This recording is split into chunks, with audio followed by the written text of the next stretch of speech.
우리가 성탄을 맞이할 때마다 한결같은 그 마음이 있다면 하늘에는 영광이죠. 그리고 땅에는 평화처럼 하늘에는 영광이 되어지고 또 우리의 삶 속에서는 평화가 이루어지는 그 소망을 이제 생각하게 됩니다.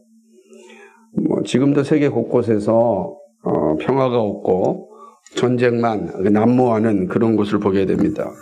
여러분, 예수님의 탄생지로 알려진 베들레헴에서 아주 가까운 지역인 가자 지역에서 지금도 엄청난 전쟁이 일어나고 있죠. 참 그 사실을 생각해 보면 마음이 아파요. 예수님은 평화의 왕으로 오셨는데 평화의 왕으로 온 그 땅에서 오늘도 엄청난 전쟁이 일어나고 있습니다. 예수님은 없고 전쟁만 남아있는 땅, 이스라엘입니다. 그래서 오늘날 이스라엘 별 가치가 없는 거죠.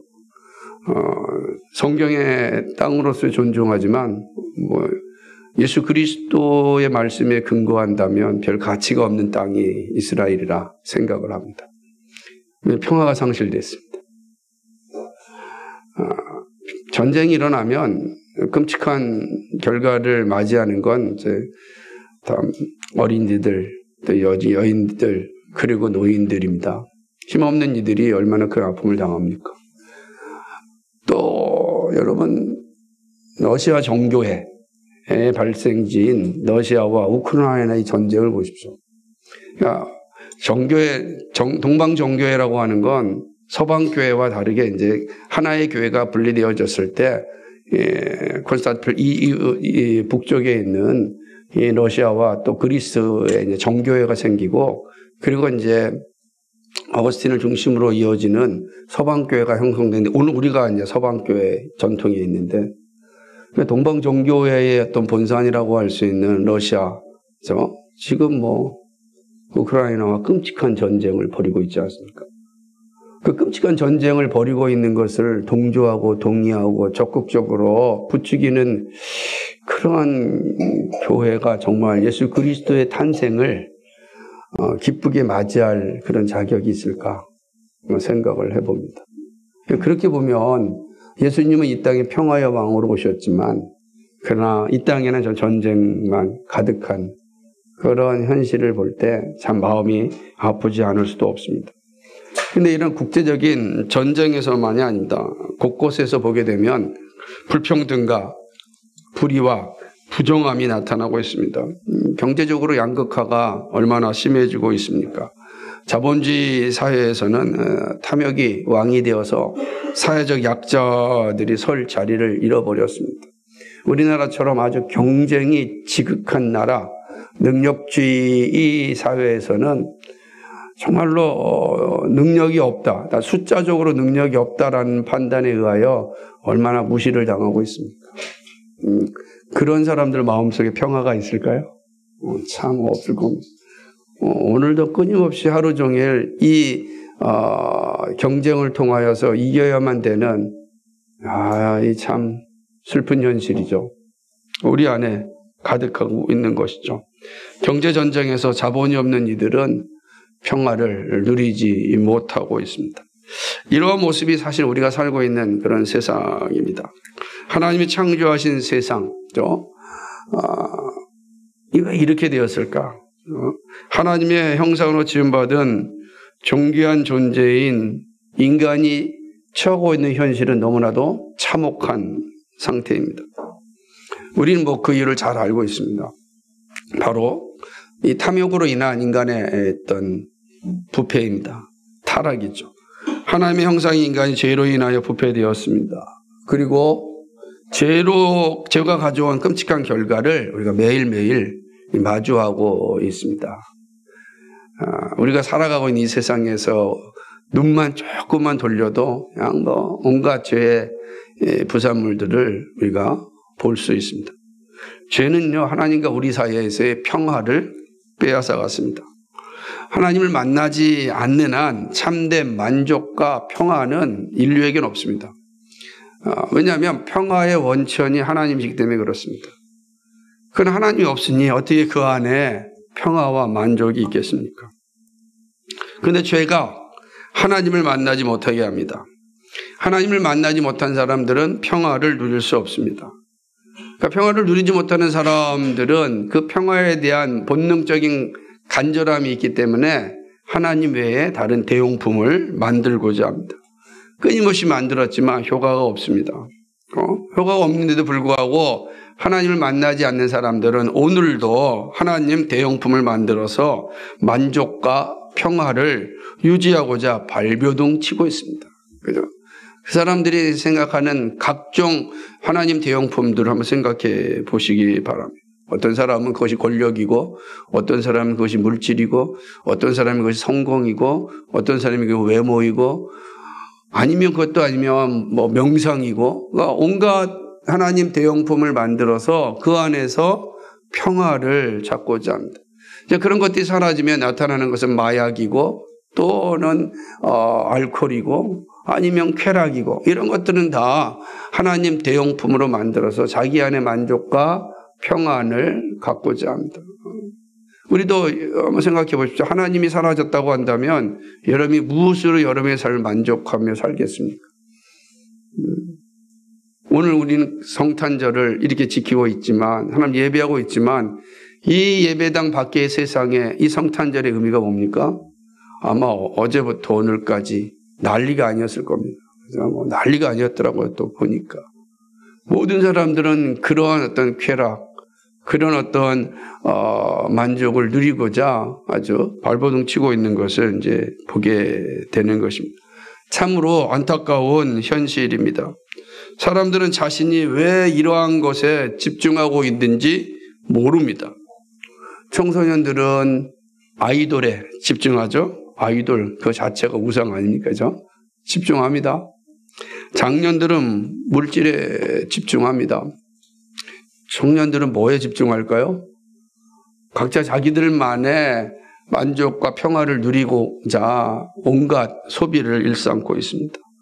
그러나 평화가 없습니다. 이 죄가 이러한 모습을 만들어냈습니다. 평화가 없는 사람은 사람과의 관계에서도 분쟁을 일삼습니다. 작은 분쟁과 큰 분쟁이 공존합니다. 사람을 서로 신뢰하지 않습니다. 서로 의심하고 경계합니다. 늘 의심하고 경계하죠. 그래서 자기 자신 외에는 누구도 믿지 말아야 한다라는 가르침을 계속해서 받고 있습니다. 넌 세상에 나가면 믿을 놈 하나도 없으니까 믿지 말고 너만 믿어야 된다.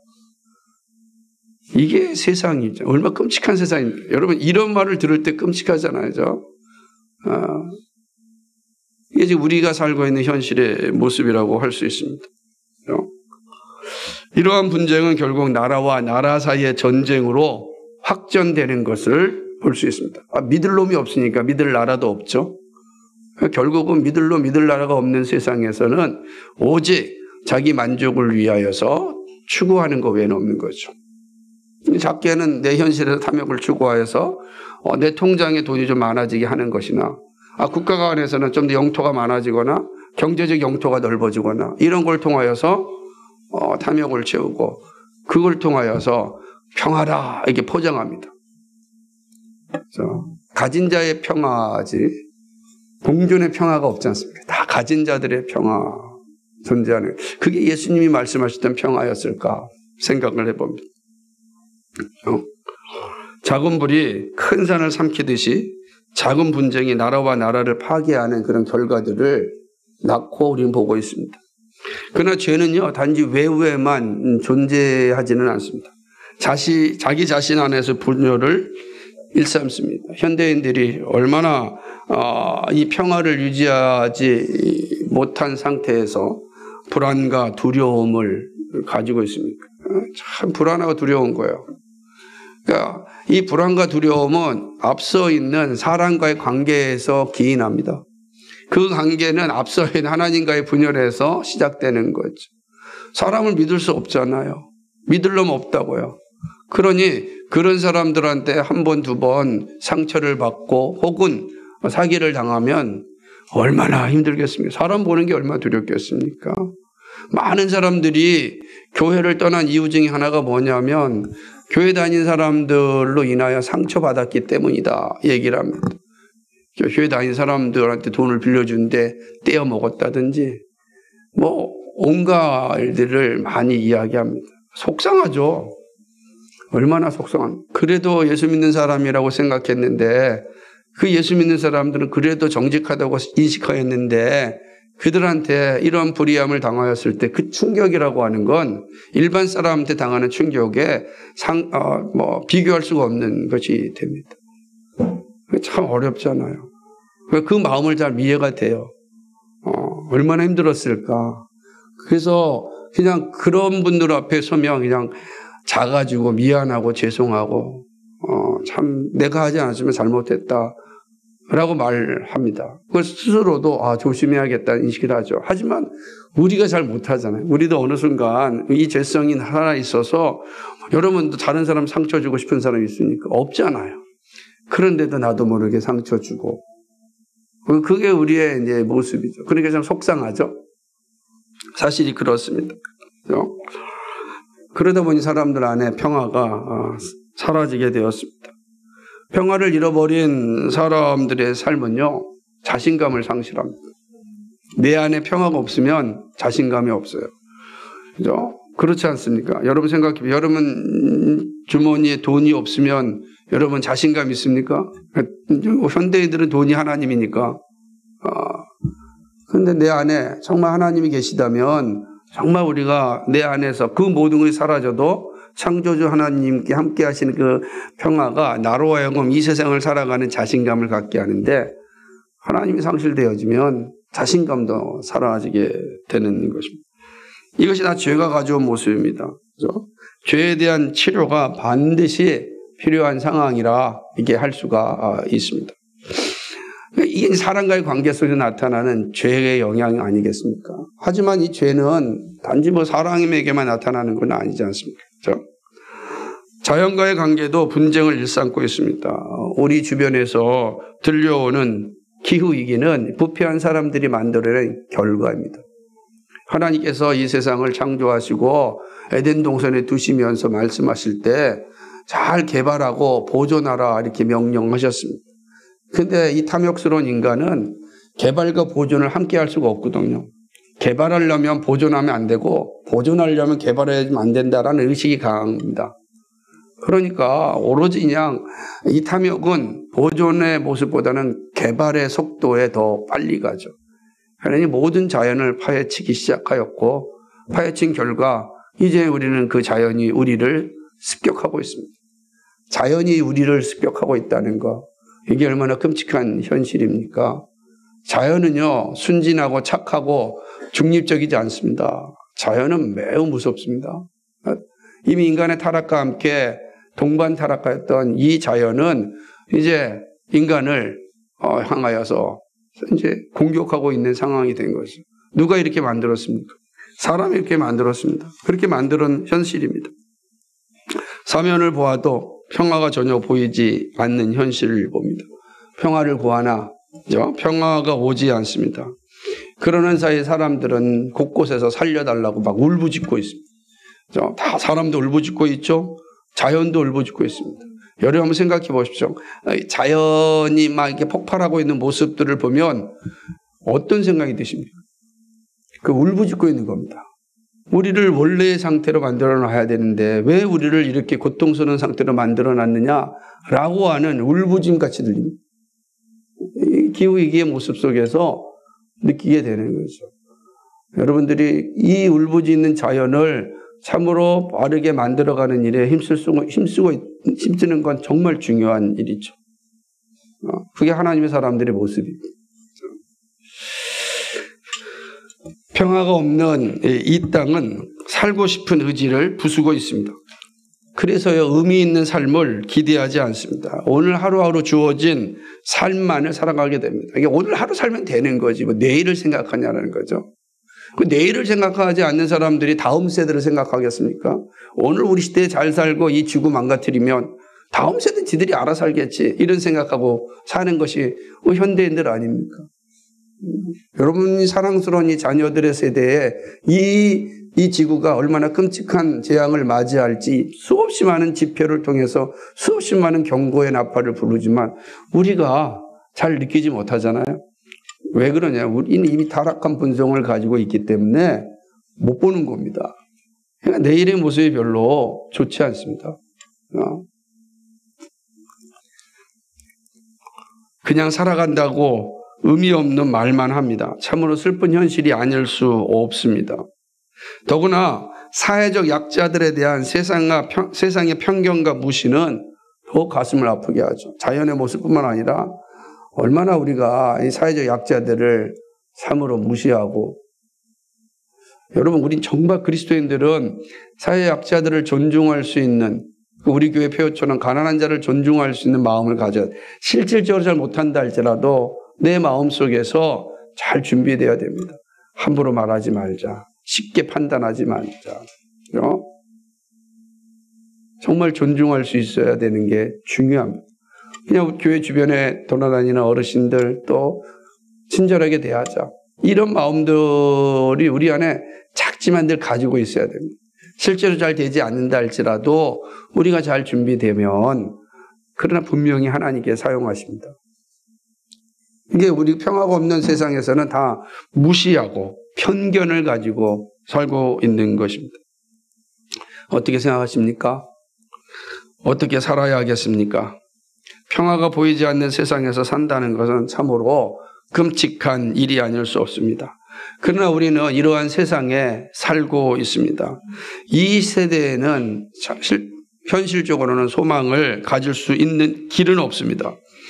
그래서 사람들은 권력을 추구하고 물질을 소유하여서 평화를 눈가림하고자 합니다. 하지만 가짜 평화는 잠시뿐입니다. 곧 허탄한 상황이 옵니다. 잠시뿐입니다. 이 가짜 평화에 속으면 안 되죠. 근데 우리가 종종 가짜 평화에 속습니다. 내가 살 집이 생기면 평화가 왔다고 생각합니다. 집이 평화를 주지 않아요. 내 통장에 돈 재정이 많으면 평화가 왔다. 그것이 나한테 평화를 주지 않습니다. 권력을 가졌다고 평화가 오지 않습니다. 어떤 걸 성취했다고 해서 평화가 오지 않아요. 가짜 평화입니다. 근데 우리는 종종 그 가짜 평화에 속고 살아갑니다. 그리고 그 가짜 평화를 누리지 못하는 사람들을 무시하고 편견합니다. 이게 그리스도의 마음일까? 정말 예수님의 마음일까? 우리 정말 생각해 보아야 합니다. 오늘 말씀을 보면 예수님의 제자인 세베대의 아들 야고보와 요한이 예수님에게 자신들이 원하는 것을 좀 들어달라고 간청합니다. 이제 10장에, 마가복음 10장에 있는 내용들입니다. 특별히 이제 45절을 우리가 살펴보았는데 35절로부터의 내용이 이를 이제 이야기하고 있습니다. 그러자 예수님이 물어보죠. 자, 너희들이 원하는 게 뭐냐라고 이야기하자 이 세베대의 아들, 이 야고보와 요한이 뭐라고 얘기하냐면, 예수님이 영광을 받으실 때에 아무래도 예수님이 이제 정치적 메시아로 생각하였고, 예수님이 예루살렘에 입성하여서 예루살렘의 정권을 뒤엎고 예루살렘의 이제 왕이 되어진다면 그때에 그 영광 받을 때 아니겠어요? 그때 나 자신들을 좌우편에 좀 앉게 해달라, 이렇게 요청을 합니다. 인간의 탐욕이 잘 보이죠. 그동안 우리가 예수님의 제자로서 열심히 잘 따라다녔으니 그 따라다닌 것에 대한 보상을 해달라라고 하는 의미입니다. 예수님 이제 그 말씀을 이제 들었습니다. 그리고 예수님께서 이 두 제자들을 책망을 하시는 것입니다. 책망을 합니다. 근데 슬픈 것은 뭐냐면 이 두 명의 제자들뿐만 아니라 나머지 10명의 제자들도 이 요한과 야고보와 똑같은 생각을 가지고 있었습니다. 왜냐하면 이들이 이 야고보와 요한이 한 행위에 대하여서 뭐하냐면 분노하는 것을 보게 됩니다. 41절에 보니까 10제자가 듣고 야고보와 요한에 대하여 화를 내거늘, 그냥 기가 막힌 거죠. 야, 고생은 다 같이 했는데 니네만 뭐 좌우편 아니냐, 이런 것 아니겠어요? 여러분 잘 생각해요. 고생은 다 같이 했는데 왜 당신만 영광 받습니까? 이건 평범한 사람들의 생각이잖아요. 그죠? 아마 야고보와 요한 입장에서는 그래도 우리가 너희들보다는 조금 조금 더 고생하지 않았냐, 아마 이런 생각을 가졌는지 몰라요. 그래도 내가 조금 더 예수님께 맛있는 거 좀 사줬고 또 예수님이 하고자 하는 일은 조금 더 내가 도와주지 않았냐, 아마 이러한 생각들이 있었는지 모릅니다. 그러나 10명의 제자들도 생각해 보니까 다 모든 사람은 자기 입장에 생각하잖아요. 내 입장을 내가 더 열심히 한 것 같은데, 근데 네가 좌우편 앉는다고? 화가 나는 거죠. 10명의 제자들 별발 다를 것이 없죠. 그럼 12명의 제자들이 다 똑같았다는 거예요. 예수님 따를 때 야, 그렇게 가르쳤는데도 잘 변하지 않아요. 여러분, 우리 신앙생활 그렇게 오래 했는데도 잘 변하지 않지 않습니까? 그죠? 징그럽잖아요. 우리 이 타락한 본성이 얼마나 징그러운지 몰라요. 저를 봐도 그렇습니다. 저를 봐도. 참. 저도 3대째잖아요. 저희 할머니, 부모님 저 때인데 3대째 신앙됐다고 해서 3대째면은 대단한 사람이 성화되고 정말 거룩한 사람으로 바뀌어야 되는데 별 볼 일 없거든요. 별 일 없습니다. 여기서 이렇게 설교할 때는 좀 그래도 멋있게 보일 수 있을지 모르지만 집에 가면 또 게으르다가 얼마나 또 꾸중받는지도 모르고, 인간이 그런 거. 참 어려운 거죠. 그러니까 이 12명의 제자들 보면서 그런 거예요. 야, 이렇게 되는구나.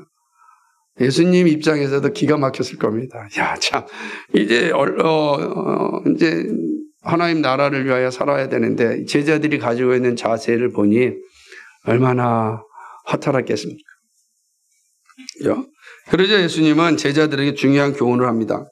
이방인의 집권자들이 행하는 권력 행위를 지적하면서 그리스도의 제자는 달라야 한다고 말씀합니다. 권력을 가졌다고 자기 마음대로 행사하는 것이 아니다라고 이야기합니다. 그러면서 매우 의미심장한 표현을 하는데, 너희가 크고자 하는 자는 섬기는 자가 되고 으뜸이 되고자 하는 자는 모든 사람의 종이 되어야 한다라고 하는 거죠. 너희가 정말로 크고자 하느냐? 그럼 섬기는 자가 되라는 거죠. 으뜸이 되고자 하느냐? 종이 되어야 한다. 일종의 이제 우리가 서번트 리더십이다, 종된 리더십이다, 섬김의 리더십이다, 이런 표현을 하는데요. 이 엄청난 이야기를 말씀하는 것입니다. 그러고 난 뒤에 오늘 우리가 읽은 말씀을 이야기합니다. 인자에 온 것은 섬김을 받으려 함이 아니라 도리어 섬기려 하고 자기 목숨을 많은 사람의 대속물로 주려 함이다. 이렇게 말씀하는 것입니다. 매우 의미심장한 말씀. 이 배경 가운데 보면 이 말씀이 얼마나 중요한지 모릅니다. 인자가 온 것, 다른 말로 하면 뭐죠? 성탄이죠. 성탄이잖아요. 거룩한 탄생. 도대체 거룩한 탄생, 성탄의 의미가 무엇인지 아느냐? 라고 지금 예수님께서 말씀하시는 것입니다. 예수님이 이 땅에 오신 이유입니다. 우리가 기뻐하고 즐거워하는 성탄의 이유를 말씀합니다. 인자에 온 것은 섬김을 받으려 함이 아닙니다. 이렇게 말씀합니다. 하나님이 사람의 몸을 입고 오셨습니다. 당연히 경배받아야 마땅하지 않습니까? 하나님이 오셨는데 당연히 마땅히 경배해야 마땅합니다. 하지만 주님은 경배받기 위하여 온 것이 아니라고 말씀합니다. 그러면서 자신은 섬기려 왔다라고 이야기합니다.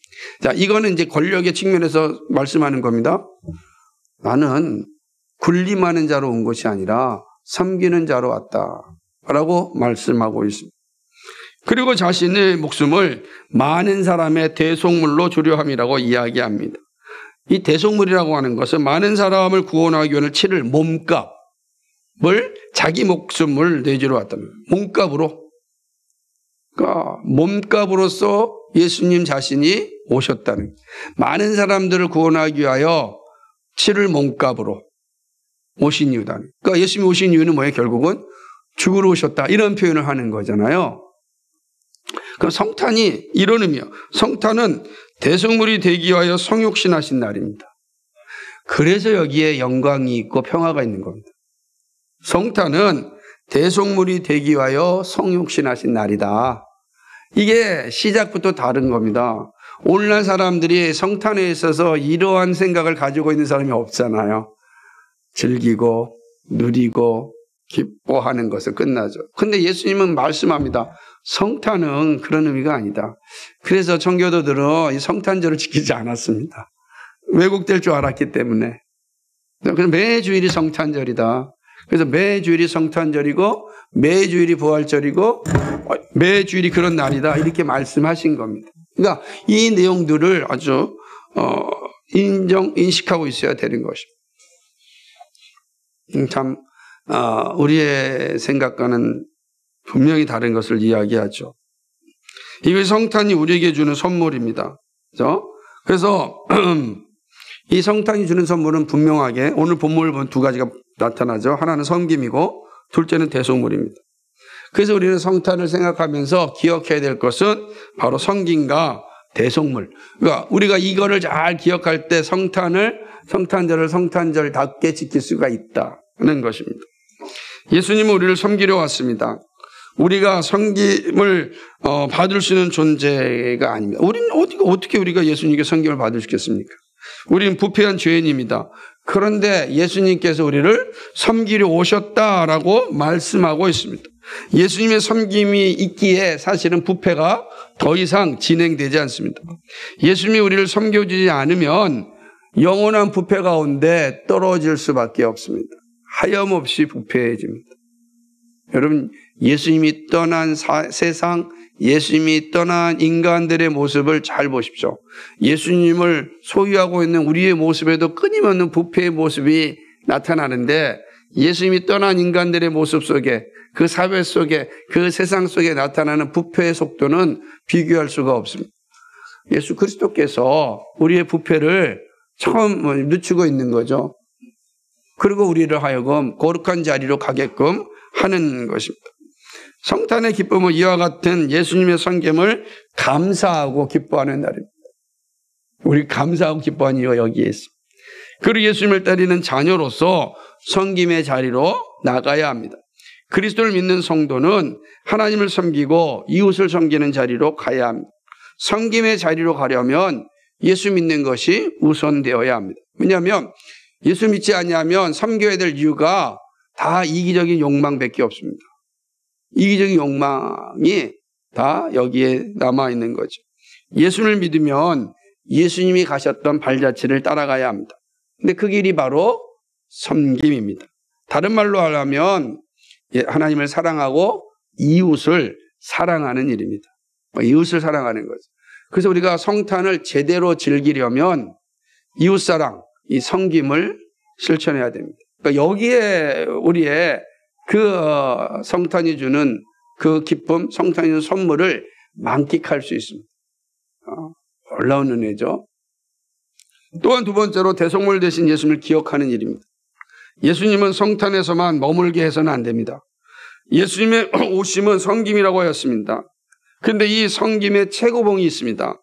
섬김의 절정이 있습니다. 바로 대속물입니다. 때로는 이걸 속전이라고도 말합니다. 대신 값을 치름이라고 합니다. 이 앞서서 말씀드렸습니다. 많은 사람을 구원하기 위하여 몸값을 지불하셨습니다. 성탄은 대속물이 되기 위하여 준비된 날입니다. 다시 말하면 십자가를 바라보면서 시작된 날이다라고 하는 것이죠. 선지자들을 통하여 말씀하셨던 대속물이 태어나셨습니다. 하나님께서 자기 백성을 죄의 굴레에서 죽음의 고통에서 구원하시기 위하여 대속물로서 예수님을 준비하셨습니다. 비로소 영원한 형벌인 죄에서 구원받을 수 있는 길이 열렸습니다. 우리가 가지고 있는 죄는 대속물이 있어야 용서받을 수 있습니다. 그러니까 대속물이 없이는 우리의 죄는 용서받을 수가 없어요. 누구도 우리의 죄를 해결할 방법이 없습니다. 대속물은 아무렇게나 할 수 있는 것이 아니라 하나님의 공의와 거룩한 분노를 만족시키기 위하여 지불되어야 합니다. 그러니까 이 땅에서 하나님의 그 공의와 거룩한 분노를 만족시킬 수 있는 속전, 대속물이란 존재할 수가 없는 거죠. 그죠? 왜 그렇습니까? 하나님이 영원하신 하나님. 그죠? 영원하신 하나님의 그 영원하신 분노? 이거 어떻게 해결할 수 있겠습니까? 영원하신 공의? 유한한 우리가 어떻게 감당할 수 있겠습니까? 불가능한 겁니다. 그러니까 유한한 우리가 이 하나님의 거룩한 공의와 거룩한 분노를 해결할 수 있는 길이 없어요. 대속물이 없어요. 어떤 돈을 지불한다고 해서 이것이 해결될 수가 없는 것입니다. 그래서 하나님께서 준비하셨습니다. 성자 하나님이 사람의 몸을 입으시고 오시는 일입니다. 하나님이 사람이 되사 우리 가운데 오셨고 그 하나님이 우리를 위해서 대속물이 되사 십자가에서 모든 죄값을 지불하셨습니다. 그러므로 영원하신 하나님의 공의와 영원하신 하나님의 거룩한 분노를 영원하신 하나님이 사람이 되사 영원한 재물이 대속물이 되므로 그 하나님의 영원한 공의와 분노를 해결할 수 있게 되었습니다.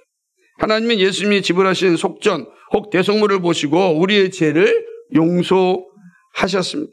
예수님이 십자가에서 우리를 위하여 자기 몸을 대속물로 주지 않았다면 모든 인류는 영원한 형벌을 받게 됩니다. 소망 없이 온갖 탐욕을 즐기다가 추구하며 살다가 영원한 지옥 형벌을 받게 됩니다. 그것이 오늘도 예수 그리스도를 알지 못하는 모든 이들에게 주어진 길입니다. 지금은 알 수가 없죠. 지금 내가 얼마나 행복하고 즐겁게 노는데 어떻게 알겠습니까? 그러나 성경은 우리에게 분명히 가르칩니다. 대속물이 없이는 영원한 형벌을 받게 된다. 이 땅에서 아무리 자기의 삶을 즐기고 누린다 할지라도 그의 갈 마지막 길은 영원한 심판이다. 다른 길이 없습니다. 왜냐하면 이 심판으로부터 해방될 수 있는 유일한 길은 예수 그리스도이기 때문에 그렇습니다.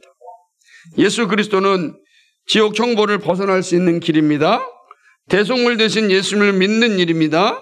예수님을 믿을 때 우리의 죄는 예수님의 안에서 사라집니다. 더 이상 사라진 죄에 대하여 하나님께서는 우리에게 죄값을 요구하지 않으십니다. 예수 믿으면 죄에서 해방되고 천국 백성의 삶을 살게 됩니다. 이 모두가 바로 예수 믿음으로 이루어집니다. 예수님이 오신 이유가 여기 있습니다. 성탄이 기쁘고 영광스러운 이유가 여기 있습니다. 성탄절은 예수 그리스도의 오심을 다시 확인하는 날입니다. 그래 인자의 옮김은 우리 섬김을 나를 섬기고자 그리고 우리로 하여금 영원한 죄로부터 구속하시기 위해 오신 날입니다. 이 사실을 기억하는 겁니다. 예수 그리스도가 없다고 한다면 예수 그리스도의 섬김이 없다고 한다면 나는 영원한 부패 가운데 살다가 영원한 지옥 형벌로 떨어질 것인데 예수 그리스도의 오심으로 말미암아 그의 섬김으로 말미암아 내가 영원한 부패에서 벗어나고 영원한 형벌에 이르지 않고 천국 백성의 삶을 살 수 있다. 이 사실을 이 성탄절날 우리가 기억하는 것입니다. 산타는 선물을 준다고 합니다. 그죠? 세상 사람들은 다 산타를 기억합니다. 그죠? 그러나 예수 그리스도는 우리에게 평화를 선물합니다. 여러분, 가치가 다릅니다. 선물은 이따 사라집니다. 우리 누릴 수 있습니다. 평화는 사라지지 않습니다. 영원합니다. 예수님은 자신이 이 땅에 오신 이유를 정확하게 알고 있었습니다. 자신의 모든 것을 아낌없이 주시기 위하여 오셨습니다. 많은 사람을 구원하기 위하여 속전이 되셨습니다. 이것은 성탄절을 맞이할 때마다 기억해야 됩니다. 그럴 때 우리의 신앙이 헛되지 않습니다. 우리의 믿음이 헛되지 않습니다. 우리의 삶이 헛되지 않습니다. 그럴 때 여러분 옆에 있는 분이 얼마나 소중하고 존귀하게 보이는지 모릅니다. 이 사실이 분명하면 여러분과 함께하는 사람들이 얼마나 소중하고 존귀한지를 인식하게 됩니다. 그들이 가진 것과 상관없이. 그죠? 그들이 어떤 외적인 조건과 상관없이 그리스도의 평화를 가지고 있는 사람과 사는 겁니다. 그래서 그리스도의 평화가 가정의 평화가 되고 국가의 평화가 되고 민족의 평화가 되고 열방의 평화가 되는 겁니다. 그 평화가. 근데 그 평화가 없으면 항상 분쟁이랍니다. 가정의 분쟁이 일어나는 것은 국가의 분쟁이고 결국은 열방의 분쟁으로 멸망에 이르는 길입니다. 그렇다면 우리는 어떻게 살아야 할까? 이 이제 놀라운 소식을 들은 우리들은 어떻게 살아야 될까? 우리는 하나님께 질문하지 않을 수 없고 또 이에 대한 생각을 가지고 살아야 합니다. 저는요, 첫 번째로 그리스도를 본받아 섬김의 리더십을 좀 잘 가져야 됩니다. 이제 우리의 삶의 현장에서 우리 그리스도를 본받아서 우리도 섬김의 리더십을 살아야 합니다. 이것이 성탄을 통해 가져야 할 자세입니다. 섬김의 리더십은 성경의 세계관입니다. 우리는 유교적 세계관이 가득 차서 양반의 리더십을 좋아합니다. 그래서 알게 모르게 가부장적 리더십이 강한 것이 사실입니다. 가부장적 리더십이 섬김의 리더십이 함께한다면 가장 좋죠. 왜냐하면 헌신하는 리더십이기 때문에 그렇습니다. 책임을 지는 리더십이기 때문에 그렇습니다. 그러나 헌신과 책임이 아니라 여기에 섬김이 사라지게 된다면 헌신과 책임은 오히려 독재가 되는 거죠. 이거 잘 구별할 수 있어야 되는 거죠. 하나님, 성경은요, 우리에게 항상 대표성을 늘 말씀합니다. 근데 그 대표는 항상 섬김의 자세를 가지고 있습니다. 성경이 말씀하는 건 뭡니까? 섬김으로 큰 자가 되라는 말씀입니다. 너희가 크고자 하느냐? 섬기는 자가 되라. 라고 말씀. 여러분, 우리가 섬길 때 누가 높여주신다는 뜻입니까? 하나님께서 높여주신다는 뜻입니다. 하나님 우리를 높여주십니다. 지극히 높여주십니다. 그 예가 예수님 아닙니까? 예수님이 사람의 몸으로 오셨고 죽기까지 복종하셨습니다. 그죠? 섬기셨잖아요. 십자가에서 죽을 때까지 그는 섬기셨습니다. 하나님이 어떻게 하셨습니까? 우리가 잘 알고 있는 빌립보서에 있는 말씀처럼 그를 지극히 높여 하나님 보좌 우편에 앉았습니다. 자, 세베대의 아들 야고보와 요한이 저 예수님 좌우편에 앉게 해달라고 하지 않았어요? 예수님이 뭐라고 말씀하셨습니까? 너희가 정말 내 좌우편에 앉으려면 뭐 하는 자가 되라? 섬기는 자가 되라. 그리고 예수님이 그렇게 사셨지 않습니까? 십자가에서 죽기까지 섬겼잖아요. 그때 하나님이 예수님을 지극히 높여 하나님 우편에 앉게 하셨다고요. 하나님 우편에 예수님의 삶이 누구죠? 이 야고보와 요한에게 답이 된 것입니다. 그렇습니다.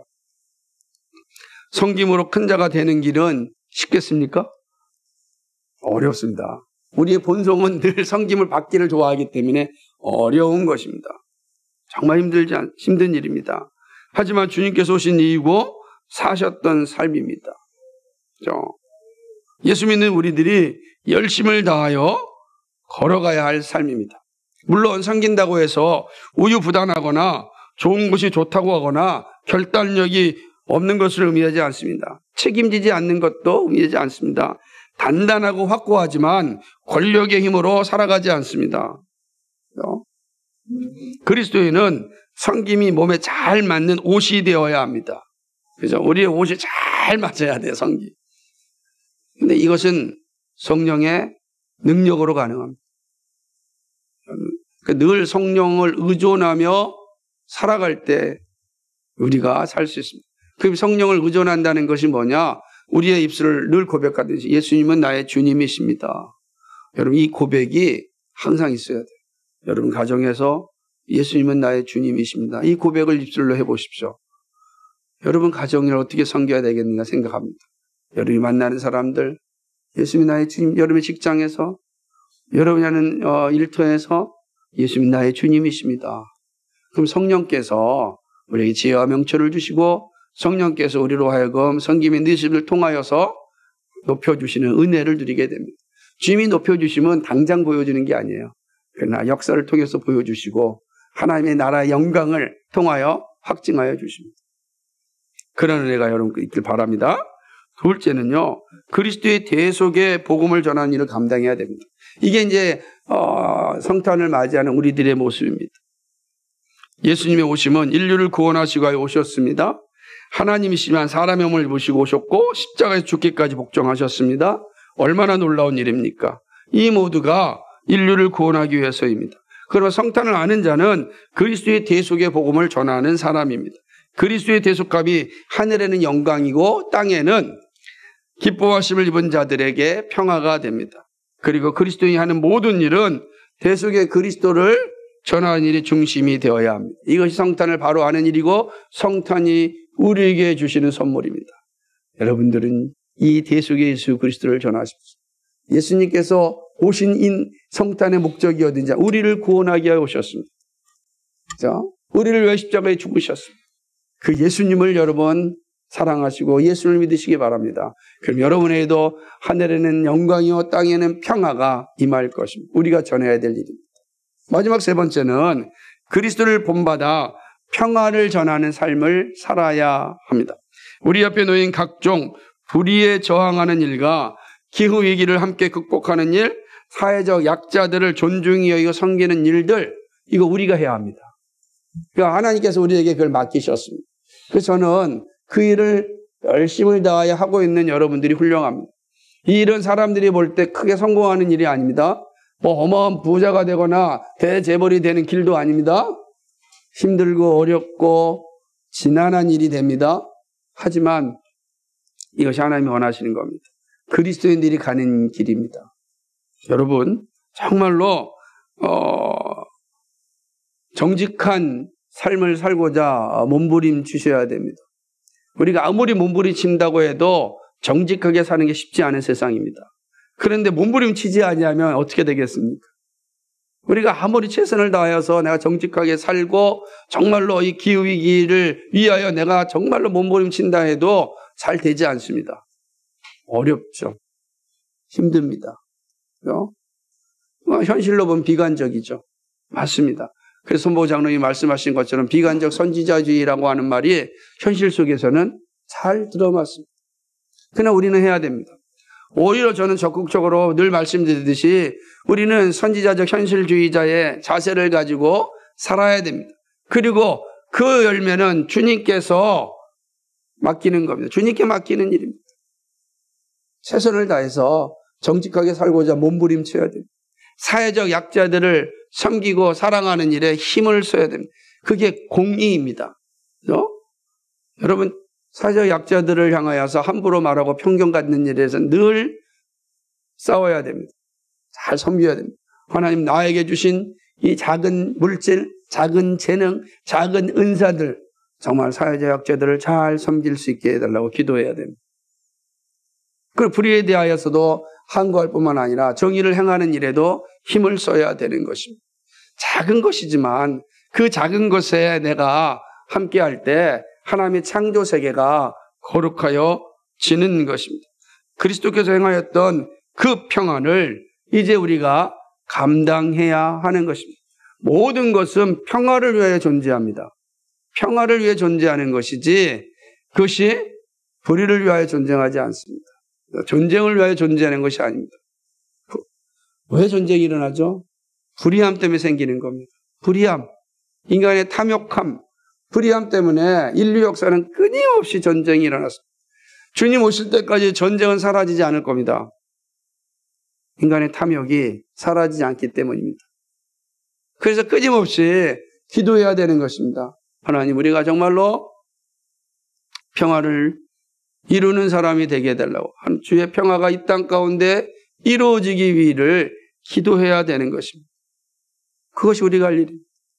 그것이 그리스도가 오셔서 우리에게 주신 선물입니다.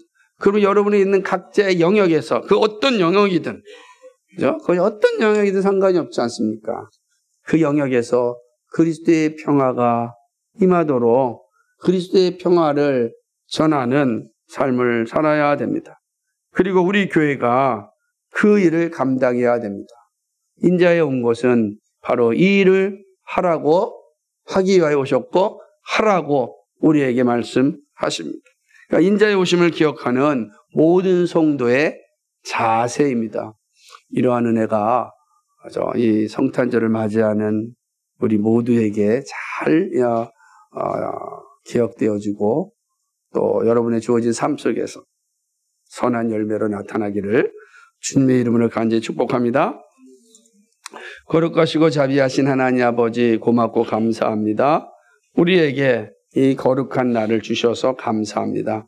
거룩한 탄생, 우리 주님을 기억할 수 있고 우리 주님이 왜 오셨는지를 다시금 확인할 수 있는 시간 될 수 있게 하여 주셔서 감사합니다. 성탄의 주인이신 예수 그리스도, 그 주님을 늘 기억하고 주님께서 말씀하셨던 것처럼 주님이 우리에게 주셨던 그 평화를 누리고 평화를 나누는 삶이 되게 하여 주옵소서. 삶의 모든 영역에서 이 평화를 나눌 수 있는 하나님의 사람들 되게 하여 주옵소서. 감사하며 예수 그리스도의 이름 받들어 기도하옵나이다. 아멘.